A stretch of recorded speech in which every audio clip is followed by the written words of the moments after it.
Car hospital के सामने आकर रुकी तो आरव ने बिना एक सेकंड गवाए अनाया को बाहों में उठाया और अंदर दौड़ पड़ा। इमरजेंसी वार्ड में डॉक्टरों ने तुरंत उसे स्ट्रेचर पर लिया और अंदर ले गए। दरवाजा बंद कर दिया गया। आरव वहीं खड़ा रह गया। उसके हाथों पर अनाया का खून लगा हुआ था और नजरें बार बार उसी बंद दरवाजे पर टिके जा रही थी। समय जैसे रुक सा गया था। करीब आधे घंटे बाद डॉक्टर बाहर आए। पेशेंट के साथ कौन है? आरव तुरंत आगे बढ़ा। मैं हूँ। डॉक्टर, घबराने की कोई बात नहीं है। सिर पर हल्की चोट आई है और थोड़ा खून बहा है, लेकिन अब वो ठीक है। बस होश आने में थोड़ा समय लगेगा। आरव ने चैन की सांस ली और बाहर कुर्सी पर बैठ गया। उसने सिर पीछे टिका दिया और आंखें बंद कर ली। आज पहली बार उसके अंदर अजीब सी बेचैनी थी। क्यों? ये सवाल वो खुद से पूछ रहा था। कुछ देर बाद नर्स ने आकर बताया, अब आप मिल सकते हैं। आरव तुरंत उठकर कमरे की तरफ बढ़ा। दरवाजा खोलकर अंदर गया। अनाया बेड पर लेटी थी। आरव कुछ सेकंड वहीं खड़ा रहा, फिर धीरे धीरे उसके पास जाकर कुर्सी पर बैठ गया। वो बस उसे देखता रहा। थोड़ी देर बाद अनाया की उंगलियां हल्की सी हिली और उसने धीरे धीरे आंखें खोली। सब कुछ धुंधला सा नजर आ रहा था। फिर नजर साफ होने लगी और सामने आरव दिखा। आप? कैसा लग रहा है? मैं हॉस्पिटल में हूँ। हाँ, तुम्हारा एक्सीडेंट हुआ था। कुछ पल के लिए अनाया चुप रही, जैसे याद करने की कोशिश कर रही हो। फिर सब कुछ याद आ गया। ऑफिस, सड़क, बाइक। उसने आंखें बंद कर ली। तुम्हें आराम करना चाहिए, आरव ने कहा। अनाया ने पूछा, आप मुझे यहाँ लाए? और कौन लाता? आरव का ये जवाब सुनकर अनाया उसकी तरफ देखने लगी और बस इतना ही बोल पाई, थैंक यू। आरव ने कोई जवाब नहीं दिया, बस अपनी नजरें हटा ली और घुमा ली। अब शाम हो चुकी थी। नर्स दवा देकर चली गई। आरव अब भी वहीं बैठा था। अनाया ने उसे देखकर पूछा, आप घर नहीं जाएंगे? आरव अपनी रूड आवाज में, तुम ठीक तो हो जाओ। फिर, मैं ठीक हूँ, आप जा सकते हैं। आरव ने उसकी तरफ देखा।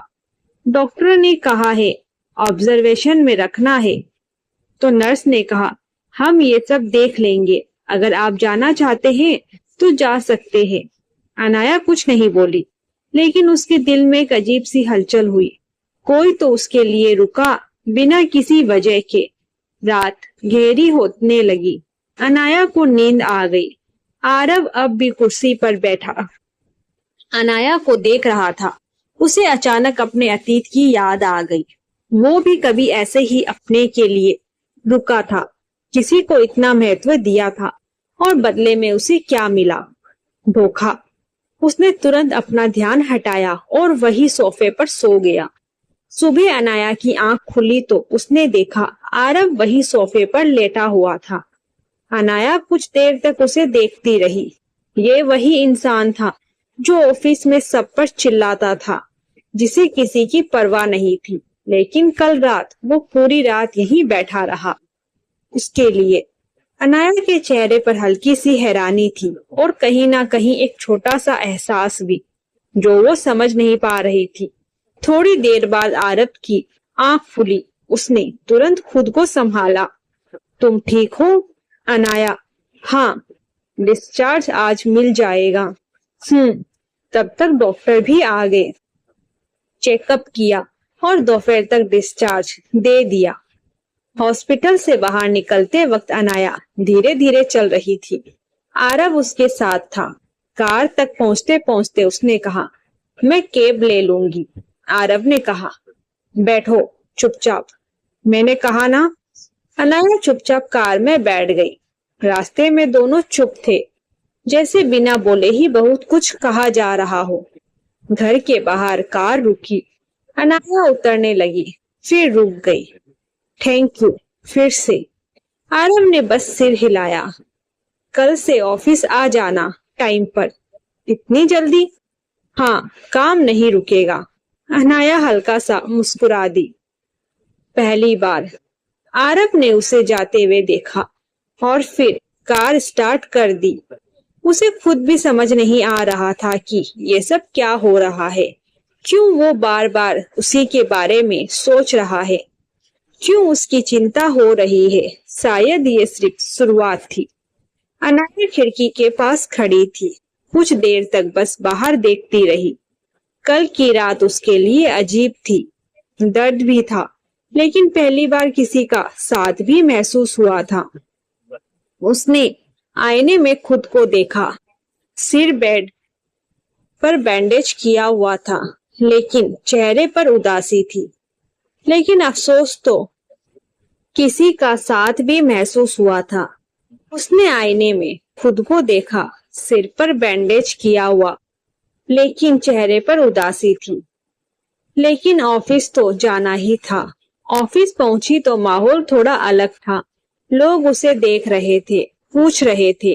वो बस सबको एक ही जवाब दे रही थी, मैं ठीक हूँ, और अपनी सीट पर बैठ गई। उसका ध्यान किसी और चीज पर था। कुछ ही देर में फोन पर मैसेज आया, केबिन में आओ। नाम पढ़ते ही अनाया की दिल की धड़कन थोड़ी तेज हो गई। दरवाजा खोलकर वो अंदर गई। आरव अपनी कुर्सी पर बैठा था। अनाया को देखते ही पूछा, अब कैसी हो? ठीक हूँ सर, अगर आराम करना चाहो तो आज छुट्टी ले सकती हो। अनाया ने तुरंत सिर हिला दिया। नहीं, मैं काम कर लूंगी। आरव ने उसे कुछ सेकंड तक देखता रहा, जैसे वो समझ रहा हो कि ये लड़की सिर्फ काम नहीं, खुद को संभालने आई है। ठीक है, लेकिन ज्यादा स्ट्रेस मत लेना। उसने एक फाइल उसकी तरफ बढ़ा दी। ये नया प्रोजेक्ट है, मैं चाहता हूँ तुम इसे संभालो। अनाया ने फाइल ली, लेकिन दिल में हल्की सी घबराहट थी, लेकिन कहीं ना कहीं भरोसा भी। मैं कोशिश करूंगी सर। कोशिश नहीं, तुम कर लोगी, मुझे पता है। उसके ये सब सुनकर अनाया मुस्कुरा दी। पूरा दिन वो काम में लगी रही। हर थोड़ी देर में उसे महसूस हो रहा था जैसे कोई उसे देख रहा हो। जब उसने नजर उठाई, आरव के केबिन का दरवाजा थोड़ा खुला हुआ था और उसकी नजरें उसी पर थी, जैसे वो बस ये देख रहा हो कि वो ठीक है या नहीं। अनाया ने तुरंत नजरें हटा ली और अपने काम में लग गई। दोपहर में रिया उसके पास आई और बोली, तुम लकी हो यार। अनाया ने सवाल भरी नजरों से देखा। क्यों? क्योंकि आरव किसी के लिए इतना कंसर्न नहीं दिखाता जितना तुम्हारे लिए दिखा रहा है। अनाया ने कुछ नहीं कहा और बस मुस्कुराकर रह गई। शाम होते होते ऑफिस खाली होने लगा, लेकिन अनाया अभी भी काम कर रही थी। उसे एक जरूरी फाइल चाहिए थी जो स्टोर रूम में रखी थी। वो स्टोर रूम में गई। कमरे में हल्की सी अंधेरी रोशनी थी। वो फाइल ढूंढ रही थी, तभी अचानक दरवाजा बंद हो गया। अनाया चौंक गई। उसने तुरंत दरवाजा खोलने की कोशिश की, लेकिन वो बाहर से बंद हो चुका था। कोई है? कोई है? उसने 2 बार आवाज लगाई, लेकिन बाहर से कोई जवाब नहीं आया। कमरे की खामोशी उसके दिल की धड़कनों को और तेज कर रही थी। उसे अचानक डर लगने लगा। वो अकेली थी, बंद जगह में, और ये एहसास उसे अंदर से कमजोर कर रहा था। उधर आरव अपने केबिन में था, लेकिन उसका ध्यान काम में नहीं लग रहा था। उसे अचानक महसूस हुआ, अनाया काफी देर से नजर नहीं आ रही। वो बाहर आया, चारों तरफ देखा, फिर स्टोर रूम की तरफ बढ़ा। अनाया, अंदर से हल्की सी आवाज आई, मैं यहाँ हूँ। आरव ने तुरंत दरवाजा खोलने की कोशिश की, लेकिन वो लॉक था। उसने बिना देर किए चाबी लेकर आया और दरवाजा खोल दिया। दरवाजा खुलते ही अनाया जल्दी से बाहर आई। उसकी सांसें तेज थी और वो खुद को संभाल नहीं पाई। तभी आरव ने उसे पकड़ लिया। उसका हाथ अनाया के कंधे पर था और अनाया ने अनजाने में उसका हाथ कसकर पकड़ लिया। कुछ पल के लिए दोनों वहीं रुक गए, जैसे समय ठहर गया हो। तुम ठीक तो हो, अनाया? आरव की आवाज इस बार बहुत नरम थी। अनाया ने, हाँ सर, मैं ठीक हूँ, पर पता नहीं ये दरवाजा कैसे बंद हो गया। लेकिन उसका हाथ अभी भी आरव को ही पकड़ रखा था। कुछ सेकंड बाद उसे एहसास हुआ और उसने धीरे से अपना हाथ अलग किया। आरव ने दरवाजे की तरफ देखा। ये लॉक अपने आप नहीं लगा। शायद बाहर से किसी ने बंद कर दिया होगा या गलती से हो गया।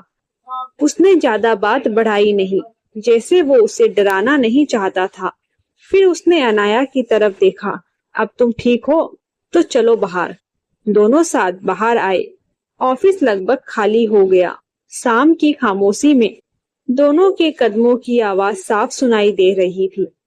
बाहर निकलते वक्त अनाया ने धीरे से कहा, थैंक यू सर। आरव ने उसकी तरफ देखा। हर बार थैंक यू बोलना जरूरी है क्या? नहीं, लेकिन कुछ नहीं। चलो, अब कुछ सेकंड की खामोशी। फिर आरव बोला, चलो मैं तुम्हें छोड़ देता हूँ। नहीं, मैं चली जाऊंगी। मैंने पूछा नहीं, कहा है। इस बार अनाया ने मना नहीं किया और बाहर आकर कार में बैठ गई। कार में दोनों चुपचाप थे, जैसे दोनों बिना बोले एक दूसरे को समझ रहे थे। अनाया के घर के बाहर कार आकर रुकी। अनाया कार से उतरकर अपने घर चली गई। आरव वहीं अपनी कार में बैठे उसे देखता रहा। वह खुद कुछ समझ नहीं रहा था कि क्या हो रहा है उसके साथ। अब आरव भी अपने घर आ गया था। वह पूरी रात बस अनाया के बारे में सोचता रहा। उधर अनाया को विवान की याद आने लगी, लेकिन वह ना चाहकर भी उसे भूल नहीं सकी। वह उठी और अपने लिए कॉफी बनाकर बालकनी में आकर बैठ गई, जहां उसे ठंडी हवा राहत दे रही थी। काफी देर के बाद उसे एहसास हुआ कि कल उसे ऑफिस भी जाना है। फिर वे उठकर सोने चली गई और सुबह उठकर रोज की तरह ऑफिस चली गई और अपने काम में लग गई। लंच का समय हुआ, पर आज उसका मन नहीं था लंच करने का, तो वे कैंटीन में आकर बैठ गई। तब तक आरव भी वहां आ गया। तुम यहाँ अकेली क्यों बैठी हो? बस यूं ही। ऑफिस में दोस्त नहीं बने अभी तक? नहीं, या फिर बनाना नहीं चाहती? शायद दोनों। फिर आरव बोला, अकेले रहना इतना आसान लगता है क्या? लेकिन होता नहीं है। ये सुनकर अनाया ने पूछा, आप भी अकेले रहते हैं? आरव ने नजरें हटा ली। हाँ, अब तो आदत सी हो गई है। अनाया ने पहली बार महसूस किया ये इंसान से बाहर से सख्त है, अंदर कहीं बहुत कुछ दबा हुआ है। क्यों? उसने पूछा। कभी किसी पर भरोसा किया था, फिर वही हुआ जो अक्सर होता है। अनाया कुछ नहीं बोली, लेकिन उसे लगा वो उसकी कहानी समझ सकती है। आपको फिर से किसी पर भरोसा करने से डर नहीं लगता? उसने पूछा। आरव हल्का सा हंसा। डर लगता है, इसलिए कोशिश ही नहीं करता। अनाया ने अपनी नजरें नीचे झुकाकर बोली, लेकिन हर बार सब एक जैसा नहीं होता है। ये सुनकर आरव ने उसकी तरफ देखा, कुछ पल तक जैसे वो उसके शब्दों को महसूस कर रहा हो। और तुम्हें? उसने पूछा। तुम्हें डर नहीं लगता? अनाया कुछ सोचकर बोली, लगता है, बहुत लगता है। फिर भी कहीं ना कहीं दिल मानता नहीं। उस दिन के बाद सब कुछ धीरे धीरे बदलने लगा। अब आरव सिर्फ बॉस नहीं था, वो कभी कभी उसके लिए कॉफी ले आता। दोनों एक साथ बैठकर लंच करते और कई बार डिनर भी साथ में करते। अब आरव अनाया का बहुत ख्याल रखने लगा था। ये सब बातें ऑफिस वालों को धीरे धीरे पता चलने लगी, लेकिन आरव को कोई परवाह नहीं थी। अनाया को थोड़ा डर था, पर उसे पता था आरव सब संभाल लेगा। शाम को ऑफिस से निकलते वक्त आरव ने पूछा, घर कैसे जाओगी? तो अनाया ने कैब से। मैं छोड़ देता हूँ। नहीं, मैं चली जाऊंगी। हर बार मना करना जरूरी है क्या? अनाया चुपचाप आकर उसके कार में बैठ गई। कार धीरे धीरे म्यूजिक चल रही थी। बाहर शहर की लाइट्स चमक रही थी और अंदर दो दिल धीरे धीरे एक दूसरे के करीब आ रहे थे। रास्ते में आरव ने अचानक पूछा, अगर तुम्हें दोबारा मौका मिले तो क्या फिर से प्यार करोगी? अनाया कुछ सेकंड चुप रही, फिर बोली, पता नहीं, लेकिन अगर सही इंसान मिले तो शायद। अब आरव आगे बिना बोले कार की रफ्तार तेज कर दी और सीधे अनाया के घर के सामने आकर रुकी और अनाया उतरकर अपने घर चली गई। आरव भी आ गया अपने घर, पर उसके दिल और दिमाग में सिर्फ अनाया की बातें घूम रही थी। कैसे वो अपनी दिल की बात अनाया को बताए। इसी तरह पूरी रात बीत गई। दूसरे दिन अनाया अपनी आदत के मुताबिक सीधे अपनी सीट पर बैठने के बजाय उसकी नजर खुद ब खुद आरव के केबिन की तरफ उठ गई। दरवाजा बंद था, लेकिन दिल को लगा जैसे कोई इंतजार अधूरा रह गया हो। वे बार बार केबिन की तरफ देख रही थी। कुछ देर बाद केबिन का दरवाजा खुला। आरव बाहर आया और जैसे ही उसकी नजर अनाया पर पड़ी, दोनों की आंखें एक पल के लिए ठहर गई। फिर उसने अपनी नजर हटाई और बोला, मीटिंग रूम में सब लोग आ जाए। सब लोग जल्दी जल्दी मीटिंग रूम में पहुंचे और प्रेजेंटेशन का वेट करने लगे। आज अनाया प्रेजेंटेशन देने वाली थी। अनाया को थोड़ा घबराहट हो रही थी। उसने आरव की तरफ देखा और इशारे में पूछा, कैसे होगा ये सब? आरव ने भी उसे बस इशारे में कहा, सब अच्छा होगा, तुम शुरू करो। अनाया ने डरते डरते शुरू किया। फिर धीरे धीरे उसकी आवाज मजबूत होने लगी और उसने बहुत अच्छे से प्रेजेंटेशन दिया। आरव उसे बस देखे जा रहा था। उसके चेहरे के हर भाव को, जब वो किसी पॉइंट को समझाती थी तो उसकी आंखों में एक चमक आ जाती थी और वही चमक आरव के दिल में उतर रही थी। प्रेजेंटेशन खत्म हुआ। फिर आरव ने कहा, बहुत अच्छा काम किया अनाया, हर पॉइंट क्लियर था और तुम्हारा कॉन्फिडेंस भी। अनाया के होठों पर भी मुस्कान आ गई और आंखों में चमक। शाम तक काम यूं ही चलता रहा। आरव ने उसे अपने केबिन में बुला के कहा, तुम रुकना आज शाम को, मुझे तुमसे थोड़ी बात करनी है। अनाया ठीक है कहकर बाहर आ गई। कुछ देर बाद ऑफिस खाली हो गया। अब सिर्फ दो लोग थे, अनाया और आरव। वो केबिन में गई। हाँ सर। आरव उसकी तरफ देखकर बोला, ऑफिस के बाहर मुझे अब सर मत कहा करो, मेरा नाम आरव है, तुम मुझे आरव बोल सकती हो। ठीक है आरव। उसने जब उसका नाम लिया तो दोनों के बीच जैसे एक नया रिश्ता सा बन गया। आरव ने बड़े प्यार से पूछा, कॉफी पियोगी? हाँ। कुछ मिनटों बाद दोनों खिड़की के पास खड़े थे, हाथ में गर्म कॉफी और सामने चमकती शहर की लाइट्स। आज तुमने सच में बहुत अच्छा प्रेजेंटेशन दिया, आरव ने कहा। थैंक यू सर, लेकिन अगर आप मुझ पर भरोसा नहीं करते तो मैं शायद इतना अच्छा नहीं कर पाती। आरव ने उसकी तरफ देखा। मुझे तुम पर भरोसा है, तभी तो ये प्रोजेक्ट दिया था। अनाया चुप हो गई। ये सुनना उसके लिए आसान नहीं था, क्योंकि किसी का भरोसा उसने बहुत समय बाद महसूस किया था। तुम हमेशा इतनी शांत ही रहती हो क्या? आरव ने पूछा। नहीं, पहले बहुत बात करती थी, हंसती भी थी, बिना सोचे सब कह देती थी, पर अब सोचकर बोलती हूँ और कई बातें अपने तक रखती हूँ। आरव ने धीरे से कहा, हर किसी के अंदर कुछ ना कुछ होता है जो वो दुनिया से छुपा कर रखता है, लेकिन सही इंसान के सामने वो बातें खुद ब खुद बाहर आ जाती है। अनाया ने उसकी आंखों में देखा, और अगर वो इंसान फिर से चला जाए तो? आरव कुछ पल चुप रहा, फिर बोला, तो दर्द होता है, बहुत होता है, लेकिन इसका मतलब ये नहीं कि हम फिर से किसी को आने का मौका ही ना दें। ये सुनकर अनाया के दिल में कुछ हुआ, जैसे किसी ने धीरे से उसकी बंद खिड़की खोल दी हो। तभी बाहर बारिश शुरू हो गई। छोटी छोटी बूंदें कांच पर गिरने लगी। अनाया खिड़की के पास चली गई। मुझे बारिश बहुत पसंद थी। हाँ, अब हर बूंद के साथ कुछ पुरानी बातें याद आ जाती है। आरव उसके पास आकर खड़ा हो गया। दोनों के बीच कुछ इंच का फासला था। अगर नई यादें बनाओगी तो पुरानी अपने आप धुंधली हो जाएंगी। अनाया ने उसकी तरफ देखा और कहा, अगर वो नई यादें भी टूट गई तो? आरव ने बिना झिझक जवाब दिया। तो इस बार मैं उन्हें टूटने नहीं दूंगा। ये शब्द सीधे उसके दिल में उतर गए। दोनों के बीच की दूरी अब सिर्फ दूरी नहीं थी, जहां न वक्त का एहसास था न दुनिया का। आरव ने कहा, कहीं बाहर डिनर पे चले? अनाया ने कहा, ठीक है। कुछ देर बाद कार शहर से दौड़ी और एक शांत जगह पर रुकी। छोटा सा कैफे जहां भीड़ नहीं थी और माहौल बहुत सुकून भरा था। दोनों बाहर आए। हल्की हवा चल रही थी और शाम की लाइट्स उस जगह को और खूबसूरत बना रही थी।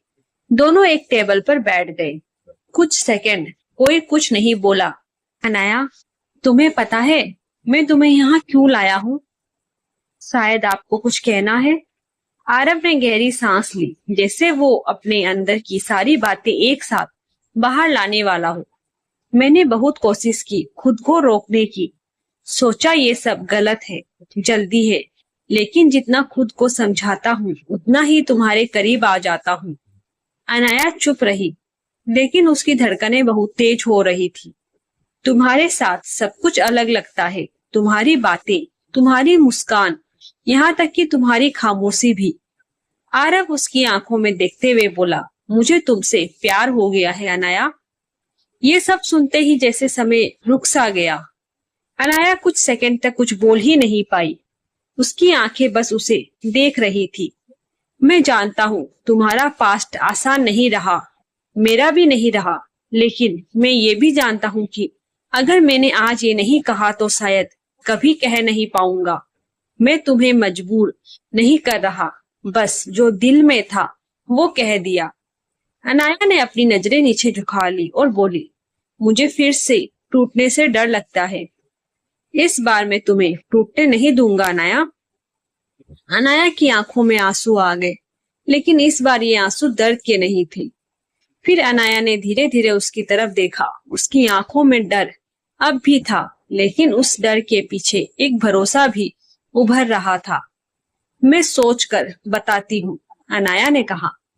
जितना समय लगे मैं इंतजार करूंगा। उस पल दोनों के बीच सब कुछ बदल गया। ये सिर्फ शुरुआत नहीं थी, ये इश्क दोबारा था। कैफे से बाहर निकलते वक्त हवा और ठंडी हो चुकी थी। चलते चलते आरव ने धीरे से उसका हाथ पकड़ लिया।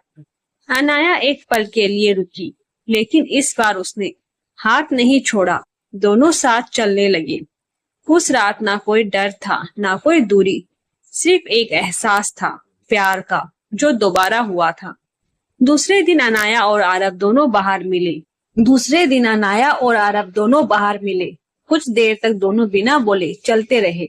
हवा हल्की ठंडी थी और हर कदम के साथ उनके बीच की दूरी और कम होती जा रही थी।